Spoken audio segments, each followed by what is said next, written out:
चंद्र बोस के लहजे में, प्लीज। साहब जी, आपने हमारे को इतनी बड़ी पदवी के लायक नहीं हैं, बहुत छोटे बच्चे हैं आपके सामने। नहीं नहीं, हमारे बच्चे सभी तो बनेंगे, वो अभी जो बनेंगे। नेताजी सुभाष चंद्र बोस की तो हम धूल के बराबर भी नहीं है साहब। वो बहुत नहीं, महान क्रांतिकारी कॉपी तो कर सकते हैं। सच्चे सपूत। बिल्कुल बिल्कुल, कॉपी तो कर सकते हैं उनको। हाँ हाँ हाँ, बिल्कुल, हम उनके पद चिन्हों पर चलने की कोशिश जरूर कर सकते हैं। मैं अपने सभी 36 भाई जो अभी अपराध मुक्त भारत मिशन के इस संगोष्ठी में सम्मिलित हुए हैं, सभी को नमस्कार, वंदन, अभिनंदन। जय हिंद, जय भारत, वंदे मातरम, वंदे गो मातरम, जय जवान जय किसान के नारे के साथ में चंद अपनी मुखारबिंद से प्रकाश डालने की कोशिश करूंगा। और अगर कोई गलती से गलती हो जाए तो उसके लिए मैं पहले ही क्षमा प्रार्थी होने की कोशिश करूंगा। अरे रामवीर बाबू, अगर बोलने में, बोलचाल की भाषा में अगर कुछ गलत निकल भी जाती है तो उसको कोई देखा नहीं जाता है, वो हवा में निकल जाते हैं। Please carry on. बहुत बहुत धन्यवाद। जैसा कि हम सभी बंधुओं को ये विदित है कि हम अपराध मुक्त भारत मिशन के फाउंडर श्रीमान मैथिली शरण गुप्त जी के अगुवाई में जिस तरफ बढ़ रहे हैं, बहुत खूबसूरत रास्ता है। आजादी के बाद में ये दूसरी लहर अभी आई है जो सच्ची आजादी की तरफ दूसरा कदम है।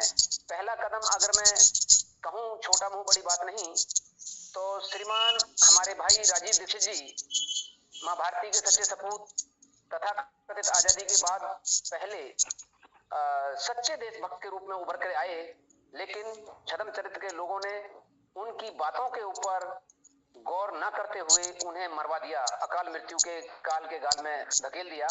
और अभी दूसरा कदम श्रीमान मैथिली शरण गुप्त जी ने उठाया है, क्योंकि कोई ना कोई इस मां भारती के प्रांगण में, मां भारती की गोद में ऐसे सपूत का जन्म पहले से होता आया है कि जो अपनी सभी समस्याओं को छोड़कर अपने समाज में व्याप्त सभी बुराइयों को समाप्त करने का बेड़ा उठाने की कोशिश करते हैं। क्योंकि मां भारती कभी भी क्षत्रिय विहीन और सपूत विहीन नहीं हुई है। हमारे बीच में परेशानी सब झेल रहे हैं, लेकिन अपने पैरों की विवाहियों के ऊपर स्नेह लेप लगाने की फुर्सत किसी को नहीं है। बड़े बड़े राजा महाराजा हुए, बड़ी बड़ी चीजें दान करी, लेकिन समय किसी ने दान नहीं किया। और आज भागम भाग की जिंदगी में समय ही किसी के पास नहीं है।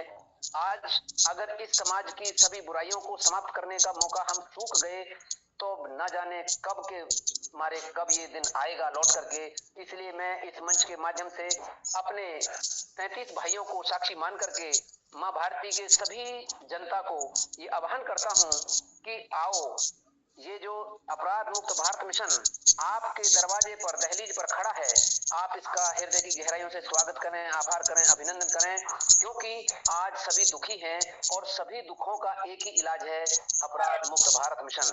अपराध मुक्त भारत मिशन का जो लक्ष्य है वो है अपने देश को अपराध मुक्त, भ्रष्टाचार मुक्त, साइबर अपराध मुक्त, गरीबी मुक्त, बेरोजगारी मुक्त, जहर मुक्त खेती करके अपने जीवन को निरोगी, स्वावलंबी और दीर्घायु करके अपने देश में जो आज तक अंग्रेजों के द्वारा बनाए हुए काले कानून कायदे जो उन्होंने अपने फायदे के लिए बनाए, भारतीय गुलामों के ऊपर शासन करने के लिए, शोषित करने के लिए, अपमानित करने के लिए, कुंठित करने के लिए बनाए थे, वो आज भी हमारे ऊपर ज्यों के त्यों लदे हुए हैं।